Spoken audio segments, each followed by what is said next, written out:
Welcome back to another episode of Steelers Afternoon Drive. I'm Zachary Smith. No Alan Saunders, at least right now. Hopefully, going to be joining us later in the episode, but it is a Friday. DB is here. Steelers DB Derrick Bell, join the pod. How we doing?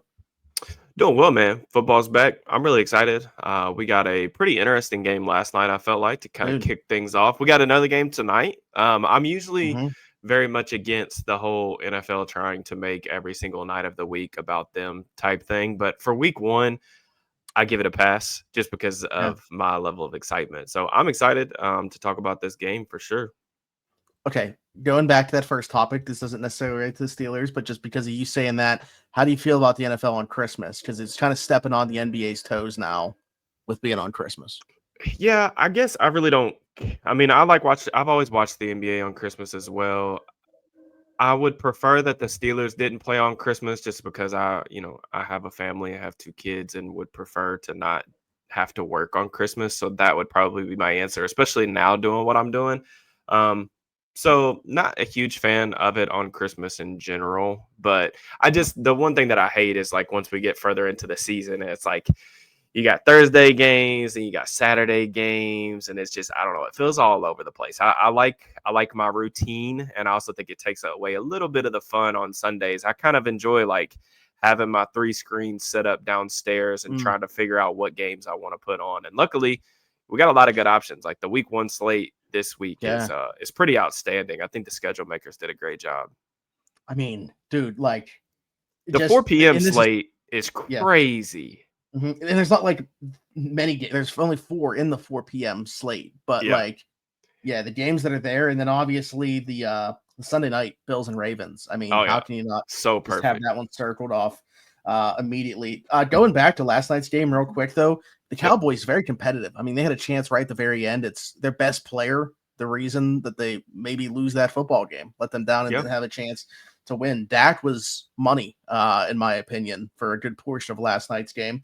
We actually got a question about Dak that maybe we can get to if we have some time towards the end of the episode after we do our discussion on Steelers and Jets and stuff like that. But I asked Alan this question, so I'll ask you too. Obviously, like when you watch games as a Steelers fan, when you watch other games, are you just watching just as an observer, or are you watching kind of like with a Steelers lens and trying to tie it back to the Steelers in some way? Whether it's like, hey, they're doing this really cool thing schematically. Is this something the Steelers could do, or how do you tie it back, if at all?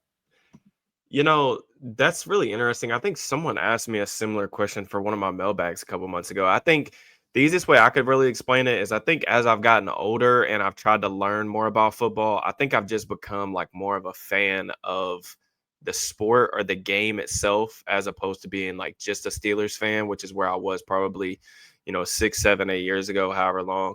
That doesn't mean I don't like root for them. I definitely do. And I'm still like passionate about like the end result on Sundays, but I find myself enjoying just watching football, and mainly just through the lens of like trying to learn, seeing what like other teams around the league are doing. I also think like the content that I produce, just like from a analysis standpoint, in order to do like a good job and like improve at what I'm trying to do, I think you have to have a good pulse of like what's going on around the league, because like you need to see like what works, what doesn't. And that really relates back to like the NFL draft stuff.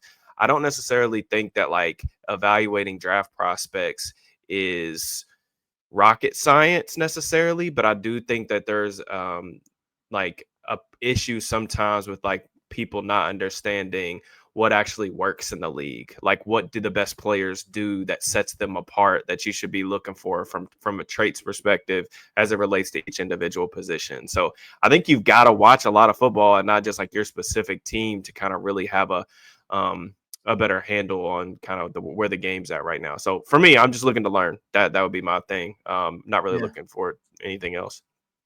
Okay. What about That's you? cool.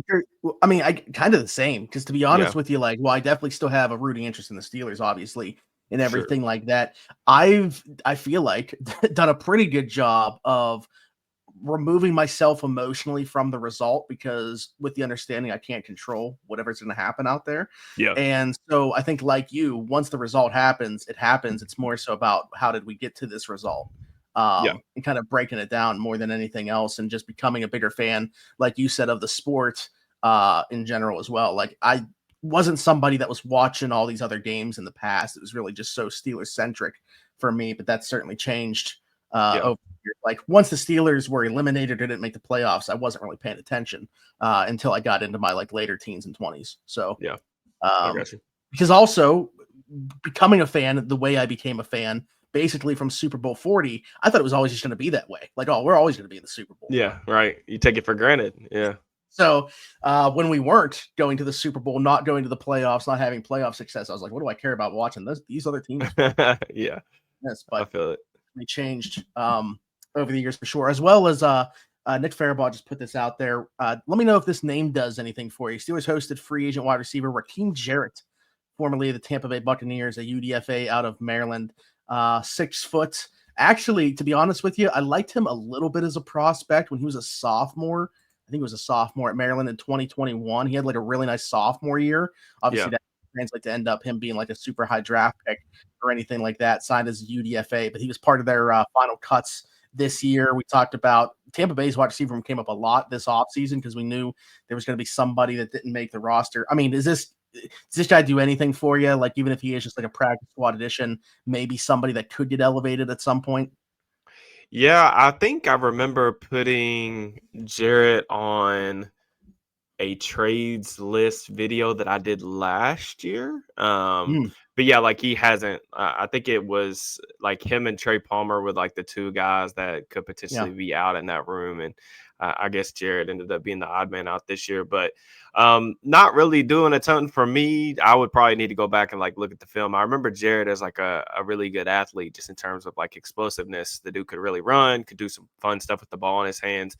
I don't even remember, like, I feel like it's been years since he was a prospect. So I don't really recall. I just know that he kind of got, buried on, Yeah, they buried used him on as the a depth punt chart. returner a little bit, like you're talking about with like the ball in his hands. Like, Yeah. was able to Yeah. I do remember some of like that for him. one of the things It I was hard to remember get him a was like, helmet when yeah, healthy. one of the things I remember like at Maryland was like, I felt like they overused him maybe a little bit too much as like a vertical threat. Like he could definitely stretch the field for them, but they didn't do enough to kind of capitalize on how good he was with the ball in his hands. But I don't know. I think, was he in the 2022 or 2023 class? Okay. I believe 23. Yeah, because Yeah. he was a true sophomore the year I'm talking about in 21. So would have had to, yeah, I think Yeah. so. Yeah, I mean, I would be, I'd be down for like a practice squad addition or something like that. That's I interesting if he mean, does that's the get thing. signed, Like, though. give me like a developmental wide receiver like that on the practice squad as opposed to Robert Woods. Like Yeah, yeah, yeah, yeah. that's where Sure, I'm at with it. I know sure. that they'd have to be like if they sign in the practice squad, somebody else has to come off. They have been at 17 even when they like have some interchangeable pieces and moving Yeah, around, but they'll have to get back down there. Anyways, just wanted that's to bring cool. that up on here to seeing it in real time. All right, let's start talking about this matchup versus the Jets that the Steelers have here in week 1. Do this every time that we've been on here, or going back to last year, previous year when we've had you on here. What matchup sticks out to you right away like a sore thumb? Like this is going to be a massive piece into in determining who wins this football game. I think my general takeaway from this game and going just like looking at both of the rosters, I think this is going to be a old school, like early 2000s slugfest. I think we may see an unbelievable amount of rushing attempts. I think the Jets have been a lot of buzz coming out of Jets camp is really similar to the buzz coming out of Steelers camp. And that was the offense is significantly behind the defense, and they're gonna have to run the ball a lot.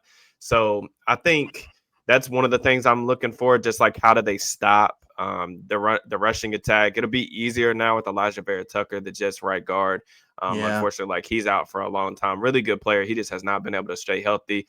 But they got Armand Membu, the right tackle. They got Olu Fashanu, who was another first-round pick last year. They're going to try to run the football. And, like, I know that these two players couldn't be more different as, like, passers. But the last time we saw, the Steelers defense take the field, they really struggle with, like, a mobile quarterback and, like, a rushing attack that, put 300 yards on their head in the playoffs. So, one of my bold predictions this year was that the additions of, Derek Harmon, who's not going to play in this game, and Y.A. Black, and I think the linebackers are going to be able to play faster in their second year playing together. I think the rushing defense is going to be better this year than it was last year. They kind of struggled, especially towards the end of the year. But this is a really good first test because the Jets, they don't have a ton of like playmaking options on the perimeter, and Justin's a guy that they're going to try to get involved in the run game. So that'll be a good first test for them. Yeah, I mean, certainly the Jets have to slow down that pass rush too. I think you look at those tackles like you're talking about, Olafashanu on the one side and then Membo on the other side, taking on a really good duo and Alex Highsmith and TJ Watt. So obviously they want to run the ball. I think TJ's going to welcome. I think TJ's going to welcome. My guy Membo to the league though. There were some good things in the preseason, and then there was some ugly reps too. I just think that's a pretty tough task for a rookie right tackle. You know, not only what Justin brings with his legs, obviously, what he struggles to do throwing the football. And then you think about the backfield duo that they have with Breece and Braylon Allen, who I really like as well. I mean, this is just everything screams that they want to run the football. I think, you know, everything that you're talking about there, certainly like season long, give the Steelers the ingredients to be better run defense. But how about the addition too of actually having a nickel corner that can help out against the run as well? I think like Jalen Ramsey's addition maybe undersold in that aspect. Like obviously you can move him around a little bit. Everybody's thinking about the turnovers and stuff like that. But we also haven't had like a nickel that could run defend this well since Mike Hilton. So I think that it's also, and obviously I think I would take Jalen Ramsey over Mike Hilton, but just saying they haven't even had that in their bag for sure. Since when he was here. So I think that's kind of an undersold point. Yeah, just in general, like being able to look and like see what they want to do schematically. You know, are they going to match nickel with 12 personnel? I think versus most teams, they probably will look to do that. It may be different against a team like Baltimore. It may depend on the actual week, but you mentioned like just the size of the Jets backs. I mean, Breece Hall, he's a big boy. You know what I'm saying? Like I think they list him at like 220 pounds. I think Braylon Allen, I'm trying to look and see. I remember he came in like super big. I mean, he's 235. I think he's even bigger. Yeah. So, yeah. And like the Jets, I think it's going to be really different for them.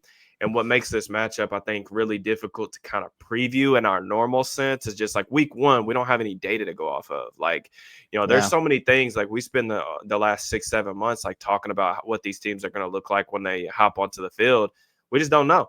You know, and the Jets were dead last in the league last year in rushing attempts. That ain't going to be the case this year. Like, I just don't think that there's any chance that that's actually going to be their philosophy. So I'm interested to see, you know, how they match up with that. I think it's going to be a good test for the Steelers for sure. And like you mentioned, Ramsey, this game of physicality is not going to phase him one bit. Yeah, let me throw a prediction out there for a player prop right now. I actually think Jalen Ramsey gets a sack before he gets a turnover for the Pittsburgh Steelers with one of those coming on Sunday. We really want to drive that point home, something I've been saying a lot throughout this week. Speaking of driving, Alan Saunders has joined the show on his drive. Alan, how are we doing? Doing good. How are you guys? Doing pretty well. We were talking about so far, recap Thursday Night Football a little bit. I asked DB the same question I asked you in terms of like, when he watches a game that isn't the Steelers, is he still trying to find a way to tie it back to the Steelers, or like which lens is he looking through? And he's a student of the game. He's always trying to learn something about football. And that's kind of the way that he approaches watching the game of football now, was what he had to say there. And then I just asked him about a key matchup that he felt like here. We brought up obviously the young tackles going against the Steelers pass rush, but just the run defense in general, obviously going to get a big test going against Justin Fields and that backfield duo of Braylon Allen and Breece Hall. So I know that this is some of the stuff we've mentioned throughout the week on here, but just in terms of this test, the Steelers are going to get run defense. No Derek Harmon part of the picture. We know Keanu Benton's been banged up. Obviously, the Cam Hayward saga has continued to go on here, but expect him out there on Sunday. What's your take on their ability to stop the run in this game? What's your confidence level?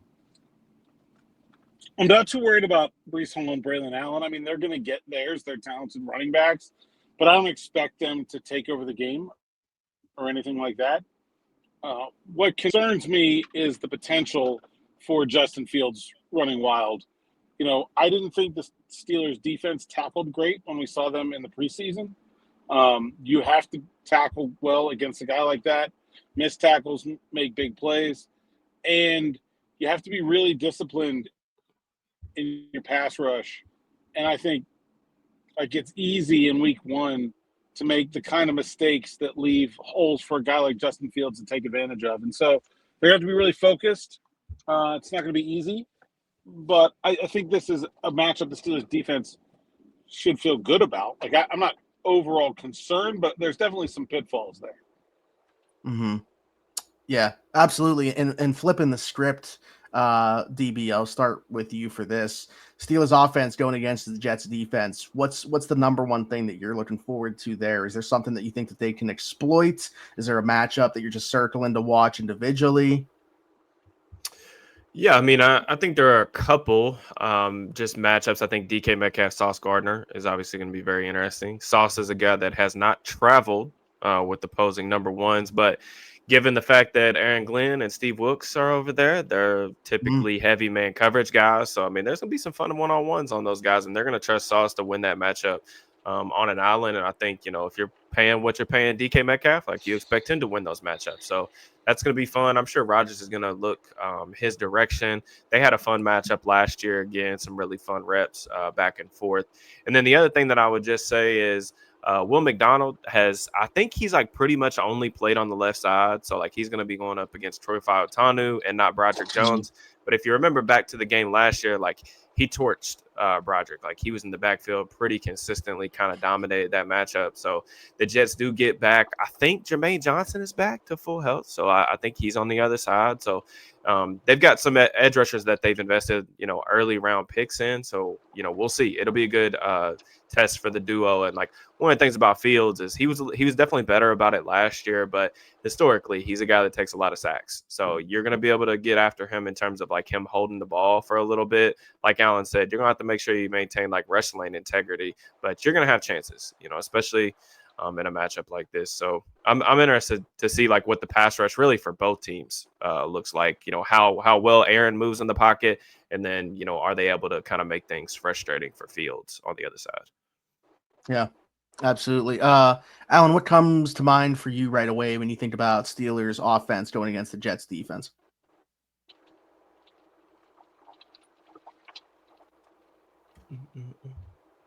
I don't think he heard you. Or if you even are with us right now currently. I am with us. Where sorry. Oh, okay. I said what's okay. I said, and what comes to mind for you immediately when you think Steelers offense versus Jets defense? What to watch for? It's not to me about the Steelers offense and the Jets defense as much as it is just about like what is this Steelers offense exactly? Like how is it going to look? How are the pieces going to fit together? I think that's to me the most interesting part. The Jets defense is fine. It's good. It's not great, but like I'm just really interested to see how Arthur Smith lays all this out there because I'm not sure we really know yet. That's fair. Yeah. So maybe not even look at this as like Steelers versus Jets, just like Steelers individually, what it's going to look like for them. I don't want to give away mine. I'm interested to see if Sauce travels with DK or like that's one of the things like, yes, you would think number one corner against DK Metcalf, but also like you could double cover DK Metcalf and then leave the up like, and so then like then you could put two guys on him and then you have Sauce just completely dominating someone else. I don't know. There's different ways to approach it. For sure. And just to not leave them out of the equation here, let's bring up special teams real quick. I actually had somebody ask me this question, Alan, and I'll get your perspective on it because Chris Boswell has not done much kicking and things like that. So now with another offseason where we saw a rule change on the kickoff, the person asked, like, has he even like been practicing that, or is there any concern that he won't be able to make that adjustment and we'll still see the touchbacks and then the team starting at the 35 if he's not able to drop it in the landing zone? I mean, it's not hard. Like, they're not kicking far. So I don't really think there's a big issue. I'm not going to mess with Boss's practice routine no matter what. So just deal with it as it comes. When you say it's not hard, that is as Chris Boswell, it's not hard, correct? No, like I think any NFL kicker. Do you think that any NFL kicker? Like, that's the level that we're talking about. It was harder like if Zachary Smith when they were trying to kick it out of the end zone. Like all of these guys can kick it into the box pretty routinely. I really don't think it's going to be a major issue. Now you start trying to get cute. Like you start being like, all right, in the box, but on the right side and pop it up. Yeah, maybe you can make some mistakes, but like just land it in the landing zone. I think they can all do that. Okay. And you feel like Steelers special teams advantage most weeks. Is that the case this week? New staff, I feel like special teams is the last. Like that's the thing that gets ignored the most when you're like scrambling to do all kinds of stuff. I feel like it's an advantage on offense and defense because the Steelers don't know what they're going to do. I feel like on special teams, the Jets probably don't know what they're going to do. Just like you're cramming for a test, something gets left behind. I feel like that's the thing more often than not. Wouldn't be surprised if we see Danny Smith bust out some trickery here in week 1. DB, I think that you were kind of alluding to like the same kind of thoughts that we've talked a lot about on here. Like this is going to be a lot of running the football and don't necessarily know if it's going to be good, efficient, effective, but like they're just going to run into a wall over and over again. And that's how they're going to win. That applies to both of these teams. Do you think so? Maybe it's redundant to ask you, because if you do feel that same way, then it is, but do you feel like this team like needs an explosive player to win this football game, or can they achieve that goal without it?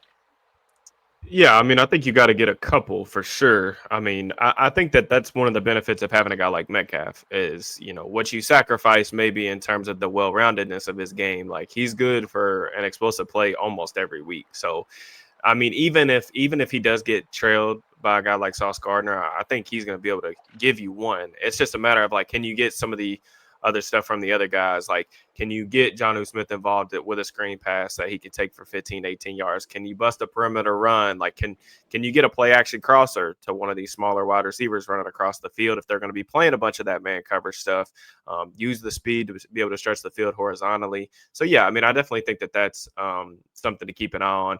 Another thing that I would say is just with the field position thing, the special teams is like, we saw a trend last year, like the starting field position was different. Like the starting field position was better for the offense and then scoring was up. Now it's not like a drastic difference, but like the starting field position was like a little over, I think, a yard better for every NFL team. And then scoring was up like 1 point per game, I think, or something like that last year. Now with the new rules of the kickoff coming out to the 35, I think that's probably going to continue, but I'm just interested to see like what the strategy is for some of these teams. I mean, I think everyone is going to try to put it in the landing zone because you don't want to like just allow teams to start at the 35, but it does make for some interesting, I feel like, discussions as it relates to, how you field those kick returns.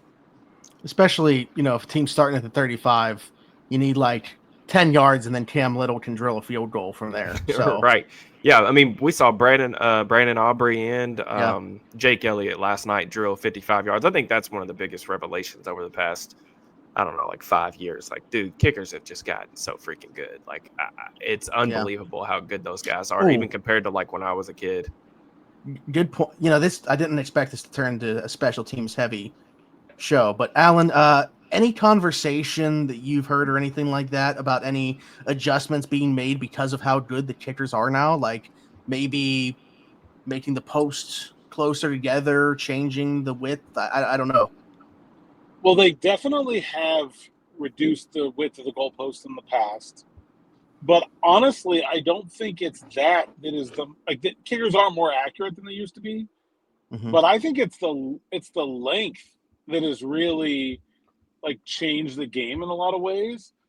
And I don't know if squeezing the uprights really helps that. Right. I don't know. It's interesting. You got to kick with your non-dominant foot. I think the first thing they'll try is they actually did make a change this year to let teams work. This is so inside football, but like your game balls, you get them like the day before the game, and you can like work the leather to like season it the way you want it. Yeah. And then until this year, you could only get the regular game balls. They use a different ball for kicking. It's called a K ball.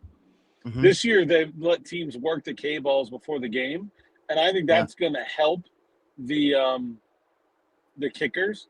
So I'll be interested to see if that is a rule that gets undone, and maybe we'll see some kind of other rule where they change the ball itself and try to like nerf the kicking ball basically to make distance a little bit harder to come by, sort of in the way that Major League Baseball has made changes to its ball. I wonder if that's something they'd consider. Okay. All right, that's good stuff. I want to bring up a couple rotation questions here. One that we've talked about is the running back rotation, and Alan, I want to give your thought, and obviously DBs as well. But I know that you've kind of discussed that on here in terms of the way you think it's going to shake out in Week 1. But at least maybe to reiterate that, what are you expecting in terms of the roles for all three backs in this one? Jalen Warren's going to start, and he's going to play the vast majority of the reps. Kenny Gainwell is going to have a significant role on obvious third and long situations. And I think you might see a series or two of Caleb Johnson. I don't anticipate him getting a huge workload in Week 1. DB, what's your thought there, and also like your reaction to that if that is the case? Yeah, I mean, I think that that's probably a good bet, especially like early in the season. A lot of that's going to depend on game script. I think that we all expect this to be a really low scoring game. I mean, the Vegas over under is like 4 points lower than any other matchup in Week 1. So like Vegas also thinks that this is going to be an absolute like slap fest. So you're going to have the ability to run the ball and hopefully stay ahead of schedule and ahead of the chains. But I think that probably just depends on like hot hand. As long as like Jalen, like if Jalen's cooking, I think that he is going to get the vast majority of the reps early on. I'm sure Caleb will get worked in, and then Kenny Gainwell, I'm sure they'll have like a play or two designed to just get the ball to him in space. Like maybe not as like a true runner, but like out of the backfield, maybe a screen pass, something out there on the perimeter, get him matched up on a linebacker, something like that. I could definitely see that being the rotation. And I don't want to like overreact because preseason week 1 is closer to the preseason than it is to playoff football. And I just think that we've got a lot of time between now and then to figure out the workload and what the rookies are going to look like when things really get tough. So I'm in wait and see mode on, drawing any drastic conclusions based on the workload week 1. All right, I'll start with you then, DB, in terms of this rotation. Kobe asked about this from an off-ball linebacker perspective. Expect to see a lot of Patrick Queen. Obviously very excited about second year Peyton Wilson within this defense, but Cole Holcomb has looked really good in the preseason training camp and stuff like that. And then obviously you got like the likes of Malik Harrison. So what do you make of this off-ball linebacker rotation? How do you think that shakes out? I don't know. I mean, I'm not there in practice, and we ain't seen him play yet, I guess, in a regular game, but I don't think there's going to be a rotation, to be honest with you. I think that it's going to be Patrick Queen on all three downs. I think it's going to be Peyton Wilson. I think they're going to play a ton of nickel. Maybe on some like early down stuff. Could you see Malik Harrison? I don't know how much Cole's going to play. I think it'll really just depend on, what are they going to do with the helmet situation on game days. Carson Bruner was kept on the 53-man roster, I assume, for only one reason, and that's because he's played special teams. Are you going to dress 5 backers? I think this weekend it's probably a little bit different because Malik Harrison was getting some reps in practice at edge. Just because, they're short with Nick Herbig probably not going to go, I would say. I don't know. He's limited. So maybe this week he does get a helmet, but I don't even know if, like, all of those guys are going to dress. And I just think that it's going to be Queen and Wilson unless, like, something happens. Alan? It would not surprise me if Patrick Queen and Peyton Wilson don't ever come off the field. I think those guys could play every snap. And I think one of Holcomb and Harrison probably won't dress. And it looks like it might be Holcomb. I mean, he was really good in the preseason. I don't know what are you doing with him? Like, you're going to dress Harrison because he plays special teams and he's a backup edge. You're going to dress Bruner because of special teams. Do you need another off-ball linebacker? I don't know. Like, he's good enough to play. I don't know what the role is for him.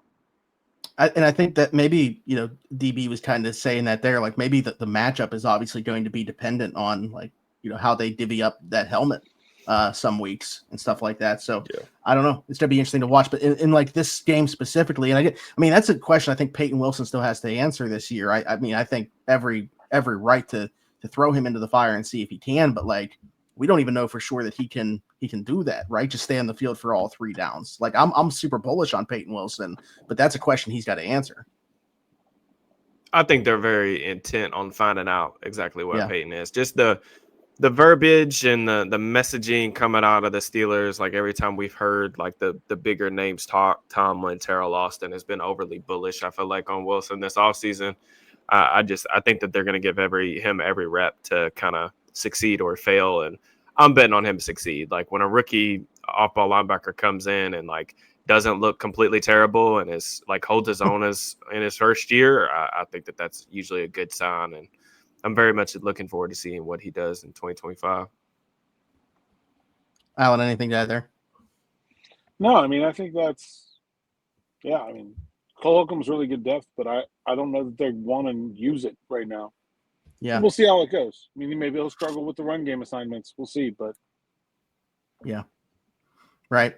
Okay. All right. Let's get into some predictions for this one, both in terms of the game itself. Also, if you guys remember in the past, I got to pull it out. Yeah, DB, I don't know if you got one ready, but we need at least one semi-bold prediction. You should be. You should have been ready. Prediction. Okay. I do have my bold prediction ready this week. We've been doing this. Yeah. All right. Well, good. You got it ready. I'm turning to you first in terms of giving us your bold prediction. Okay. Bold predictions first. Bold prediction first. Okay. Darnell Washington catches a touchdown. Oh, just letting you guys know, just in case you are of the gambling, hobby, it is plus 1,900 on FanDuel. Yeah, so, it is. And your boy will be putting a little flyer out there on my guy. So yeah, it's such a vast difference, by the way. Like Bet Rivers is 1,100. That's where I saw it first. So I like tweeted about it, and then like everybody was replying to me. I was like, no, don't do it. If you haven't put it in yet, it's plus 1,900 on FanDuel. But first, like if he scores the first touchdown, by the way, it's you can plus retire 3,500. Yeah. So yeah. I would be just doing this podcast. That's the only thing I'm doing for the rest of my life if I hit on a Darnell Washington first touchdown. To be honest, I'm going to sit here and think about this for a little bit and think about a new bold prediction because that was actually mine was scoring the first, so not just scoring the touchdown, but I still want to pick something else with that being the case. Alan, you got one on your mind? I do. I think this qualifies as bold. I don't know. You guys can tell me. Justin Fields, 2 more turnovers than touchdowns. Yeah. Okay. I could see that. I think the Jets are going to get into some game situations that are frustrating. And I think there is going to be a temptation to just cut them loose and go make plays. And I think we've seen what happens when that happens. And I think the Steelers' defense is going to be really opportunistic. Bad offensive line. You're going to get them running around. I think it's a easy like +2, +3 turnover day for the Steelers, and I think both teams are going to have a hard time finding the end zone. Okay, I got one. I know this player's a little bit banged up. In his career, he has 2 sacks. On Sunday, he's going to have 2 sacks. Keanu Benton, multi-sack game. Ooh. I like it. I do not like this Jets interior. I think there's some questions. Have we learned what they're doing at guard? Are they moving Tippmann and playing Isn't it Josh Myers? Well, are they going to play Myers at guard, or are they going to move Tippmann to guard and play Myers at center?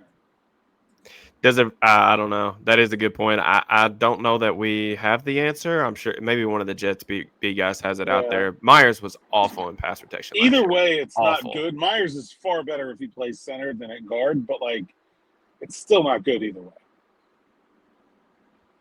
Yeah. So all this taking into consideration, that definitely qualifies as bold, being as he has 2 in his career and would double that in one game. Justin Fields holds on to the ball a ton. Do not like that interior offensive line of the Jets with everything going on right now. So there it is. That's my bold prediction since I got sniped. All right. Game predictions for this one. Alan, I'll start with you for this one since Stevie gave his bold prediction first. Yeah, I mean, I think a relatively low-scoring game, but I think this should be a pretty easy win for the Steelers. I don't expect I hate hearing Jets to be able to do very much on offense. And while the Jets' defense is good enough to be frustrating, I think the Steelers eventually – like, I'm not thinking this is going to be a laugher, but I think the final score might end up a little bit lopsided. I'm going to go Steelers 24-9. Ooh. Oh, okay. I like it. All right. You know what?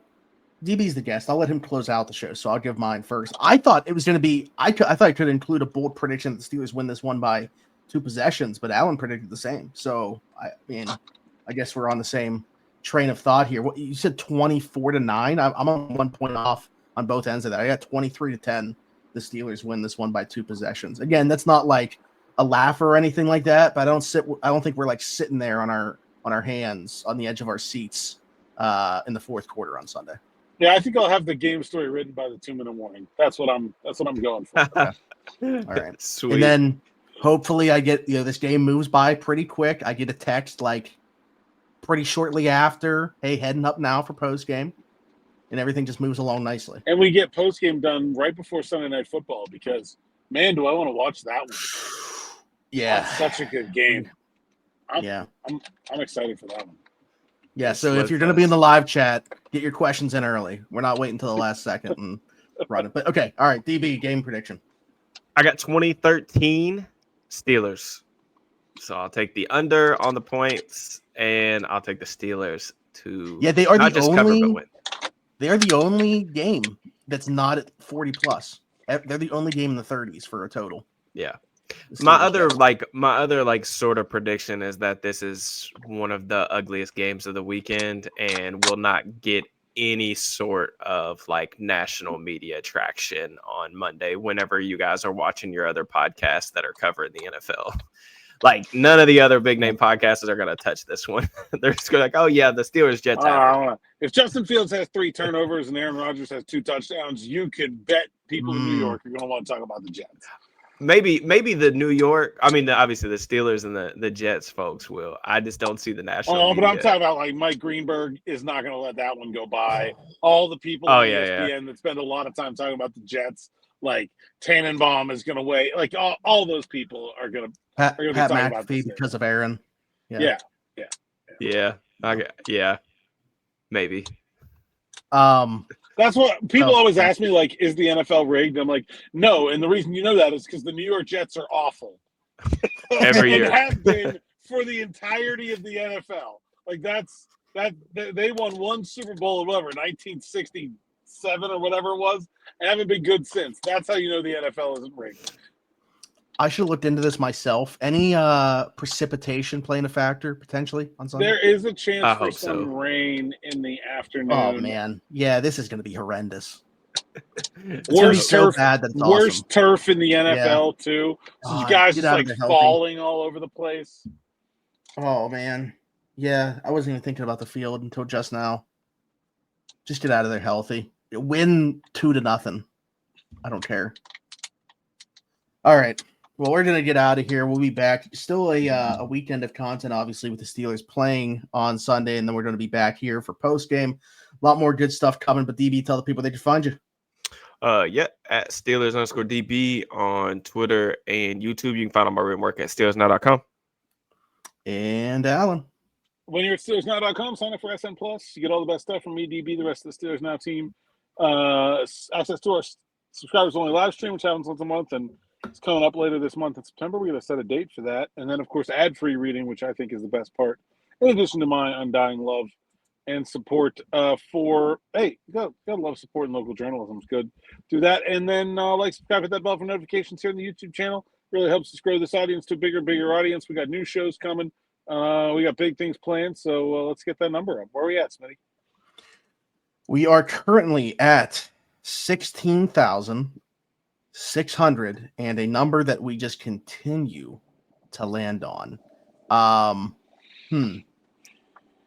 It's 25, and I'm like sitting here like I've said everybody under the sun. I think that's more than 25. I would say Ryan Clark, but I don't know if he's in people's good graces with all of his shenanigans recently. Have we used Brandon Boykin? Remember Brandon Boykin? He was here for a cup of coffee. So yeah, we did. I'm pretty sure, didn't he wear 25? Yeah. Bryce McCain, Eric Rowe. Hashtag Rowe. I actually don't know if Brandon Boykin actually wore 25. I'm about to look that up. I'm fairly certain. After you said that, I'm like, yeah, I think when I looked he did. Look at my memory going. Let's go. Yeah. So yeah, we've tapped this one out. I think 25 just keeps happening, which is like it's a nice number. It's a quarter of the way to 100, but it keeps happening over and over again. So we appreciate the growth. Get us off that number, and let's never land on that one again. But yeah, like, subscribe, hit that notification bell. Hit us in the comments your thoughts, anything that we talked about today. Question for a future episode: your prediction for the game on Sunday. And yes, I am demanding that you also give us a bold prediction in the comments. And don't comment after the game, because I can see when people tried doing that last year. I'm like, you waited until after the game and don't be cheating, man. Be a man or woman of integrity. Yeah, this is ridiculous. If you listen somewhere else, Apple, Spotify, wherever you podcast from, be sure to leave us a 5-star review and subscribe over there as well. Just search Steelers Afternoon Drive. Do the same thing on TikTok, and then you'll find me everywhere. Zachary Smith, PGH. For Derrick Bell, Alan Saunders, and myself, thanks for jumping in. Take another ride on the Steelers Afternoon Drive.